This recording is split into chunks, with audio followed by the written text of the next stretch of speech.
The Legend of Zelda is probably the most famous series in all of gaming, with most of its entries getting huge amounts of praise. But there's one title that always seems to be overshadowed, which is the Legend of Zelda Minish cap for the Game Boy Advance, so I decided to pick it up to see if there was anything wrong with it.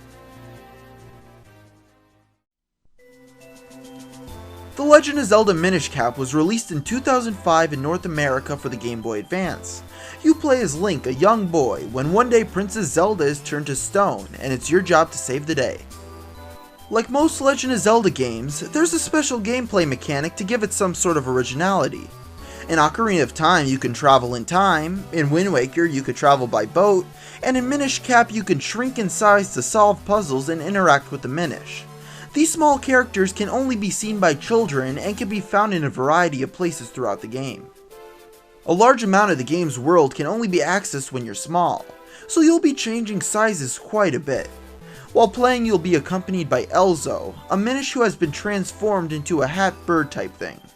With Elzo's comical banter, he quickly became my favorite companion in the entire Legend of Zelda series. Other than the size mechanic, Minish Cap stays very true to the Legend of Zelda formula of traveling from dungeon to dungeon.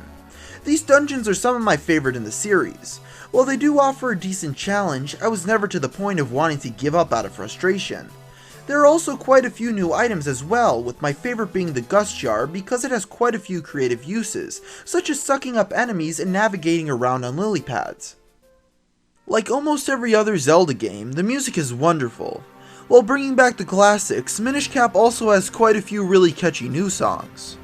The graphics are easily my favorite out of all the top-down Zelda games. The cartoony art style works very well and all the characters are very detailed for a GBA game, but the graphics really shine when you shrink down to the size of a Minish and you can see details of everything around you. Wrap this game up with spot-on controls plus fun boss battles and you have a very solid entry in the Zelda franchise, which really makes me wonder why this game is rarely ever talked about. Well, we can first look at the fact that this game was released very late in the Game Boy Advance lifecycle. In North America, the Nintendo DS was already out by the time Minish Cap made it to stores. Plus it was released in January, just missing the last holiday season the Game Boy Advance really had left. At the end of the day, Minish Cap only sold 1 million copies, which was less than titles such as Disney Princess and Finding Nemo. We also have to take into account that Minish Cap didn't really do anything special. While great, it didn't exceed the high standards the series is known for.